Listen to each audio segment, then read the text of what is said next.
Βγήκα απ' τα Μικέλ, πήρα φρέντο καπουτσίνο. Στη δικιά μου έδωσα κολόνια Βαλεντίνο. Έχω κλέκο που κουρεύει, με οδολής έχω κουρίο. Σοβαρό, δεν είναι αστείο. Καλώς ήρθατε στην πρεμιέρα του Μικέλ & Chill. Σήμερα έχουμε την τιμή να έχουμε ως πρώτο guest τον μεγάλο hooligan TMP. Καλησπέρα σας παιδιά, Team TMP, ο αρχηγός των hooligan του πρώτου γέλ. Παρακαλώ πείτε μου. Θα του κάνουμε 10 προσωπικές ερωτήσεις για την επικίνδυνη ζωή του. Ξεκινάμε. Πριν ξεκινήσουμε τις ερωτήσεις, θα ήθελα να σας ρωτήσω πώς θα θέλετε να σας λέω. Σαν Νικό, κανονικά TMP. Ωραία, έγινε. Ο πρώτος κανόνας είναι ότι αν δεν απαντήσεις στις ερωτήσεις μας, πρέπει να πιεις μια γουλιά από φρέντο καπουτσίνο σκέτο. Οκ. Ξεκινάμε με την πρώτη ερώτηση. Ένα άτομο που αντιπαθείς. Πούβουλου 2797 γιατί δεν με κάνει back στο Instagram. Μαράκι, κάνω το ένα back. Συνεχίζουμε στη δεύτερη ερώτηση. Μία Ελληνίδα celebrity crush. Αναστασία Ταρασίδου. Της έχω και αφιέρωση για σένα, μανάρι, μαλάζω και ομάδα. Ουάου! Τρελές δηλώσεις από το hooligan του ΠΑΟΚ. Βέβαια δεν ξέρω αν συμφωνεί ο σύνδεσμος με αυτά.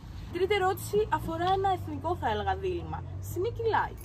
Sneak γάμο το light, τον ψάχνουμε, μην το βρούμε σε γεντσά. Το σκοτώσουμε. Κεντέρι! Κεντέρι! Πού είσαι ρε Κεντέρι? Ωραία, συνεχίζουμε στην τέταρτη. Με ποιον θα έκανες μπι?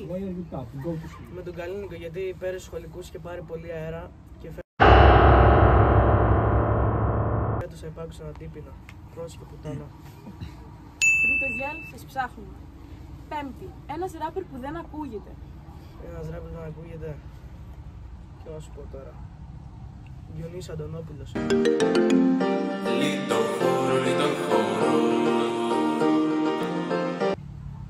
Θες να μας πεις και γιατί? Ξέρω εγώ, ένα μαλακισμένο το εδώ πέρα. Συνεχίζουμε στην έκτη ερώτηση. Πάμε, συνεχίζουμε, δεν μας νοιάζει. Ρε μάλακα, τον έριξε πολύ δυνατά. Ωραία έκανα το έπας. Ρε μαλάκα, πού δεν το χέρι του μπρο. Μα καλά, τι ήταν αυτό? Τίποτα, συνεχίζουμε.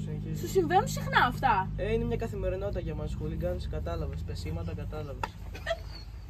Λοιπόν, ξανακάνω την έκτη ερώτηση. Πάμε. Πόσα λεφτά έχεις στο τραπεζικό σου λογαριασμό? 4 ψηφία σου κάνω ή... Όχι. Όχι, ωραία. 9 χιλιάρικα. Πολλά λεφτά, δεν ξέρω αν μπορούμε να το διαρρεύσουμε στο βίντεο. Ισχύει, εντάξει. Εσύ θα διαλέξεις. Ωραία, πάμε στην 7η ερώτηση. Τελευταίο άτομο που έπαιξε στο Instagram. Μισό να δω, περιμένετε. Έχει αυτόν άλλο πέρα. Την Παυλίδη μπας και με έκανε follow back, αλλά δεν με έχει κάνει ακόμα. Τα παράπονα συνεχίζουν. Μαράκι, ξέρεις τι να κάνεις. Ωραία. Συνεχίζουμε στην 8η ερώτηση. Μια ντροπιαστική ιστορία. Λοιπόν, θα σου πω τη χειρότερη που μου έχει συμβεί γενικά στη ζωή μου. Λοιπόν, ήμουν στο δημοτικό, εκεί 10-11 χρονών. Και είχα κάνει και τα πλαίσια μου μια καθηγήτρια. Πήγαμε εκεί στο μπάνιο, κάναμε ό,τι κάναμε. Και λίγο πριν τελειώσουμε, σκάει εκεί πέρα ο διευθυντής, μας βλέπει. Και δυστυχώς μπήκε και αυτός. Συνεχίζουμε στην 9η και πρώτη τελευταία ερώτηση. Με πόσους έχεις πάει? Λοιπόν, κάτσε αρχίζουμε να μετράμε. Τώρα επειδή έχω χάσει το μέτρημα να πιω καλύτερα. Εντάξει, άμα είναι τόσες πολλές πιες. Ωραία.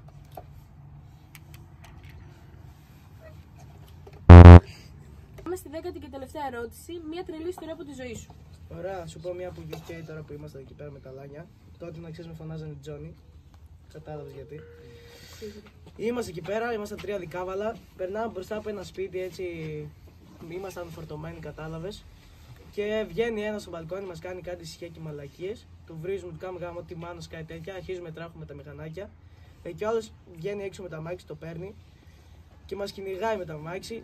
Σε μια στροφή πέφτει ο ένας ο δικός μας, τον πιάνει, πήγε να το βάλει μέσα στα μάξι, αλλά ήρθε ο Σωσίας εκεί πέρα, ένας μπράβος μου, τον έσωσε. Και τελικά καταλήξαμε στα κρατεία επειδή το μαχαιρώσαμε 3 φορές. Σκηνές από Hollywood μιλάμε. Τρομακτικό. Πολύ συνεργάσιμος, πήρε ένα 8 στα 10 γιατί δεν απάντησε σε 2 ερωτήσεις. Δεν απάντησε για να προστατεύσει την εκπομπή σας, δηλαδή δεν ήθελα. Κατάλαβες. Σε ευχαριστούμε. Είσαι ο πρώτος στη λίστα μας, γιατί είσαι βέβαια και ο πρώτος καλεσμένο μας. Αναμένεται τη συνέχεια. Καλά. Πώς έμπλεξες με τα ναρκωτικά? Λοιπόν, να σου πω τώρα, γιατί έχω και κακό παρελθόν. Προέρχομαι από μια δύσκολη οικογένεια, κατάλαβες, δεν είχαμε πολλά λεφτά. Για κάτι που κάνουμε για να ζήσουμε και αναγκάστηκα στα 11 μου να φύγω UK. Πρόσεχε εκεί κάτι χασισόσπιτα, κατάλαβες. Και αρχίσαμε πρώτα να πουλάμε και μετά κατάλαβες ήρθαν έτσι τα πράγματα και μπλέξαμε όλοι. Πραγματικά συγκινητικό. Συνεχίζουμε στη δεύτερη ερώτηση. Πότε μαχαίρωσες πρώτη φορά άνθρωπο? Στα 12 εκεί πέρα, γιατί είχαν μπει κάτι στα Χαρισόφυτα που τα προσέχαμε, είχαν μπει κάτι άτομα, μας φωνάζανε και κάτι όπλα και δεν άντεξε και την πάτησα. Βέβαια, λογικό. Ωραία. Τρίτη ερώτηση και η πιο αγαπημένη του κοινού. Πόσο τον έχεις και γιατί σε φωνάζουν Χαλκιδική? Πόσο είναι αυτό? Ωραία. Πριν κλείσουμε, θα ήθελα να σε ρωτήσω ποια είναι η ιδανική γυναίκα για σένα. Όποια ασχολείται με χουλιγανισμό και τέτοια, ξέρει αυτή. Ή αυτές, όποια θέλει. Α, είναι και πολλές. Ωραία. Τελευταία ερώτηση είναι αν ασχολείσαι με το ποδόσφαιρο εκτός των συνδέσμων. Ναι, ασχολούμαι ειδικότερα στους σχολικούς αγώνες. Θα με δείτε εκεί πέρα αριστερό μπακ, πρώτο γέλ. Περιμένετε πολλά πράγματα και εκπληκτική ατμόσφαιρα. Τέλεια. Σε ευχαριστούμε πάρα πολύ. Σου υπέροχος. Ευχαριστώ. Το Insta σου?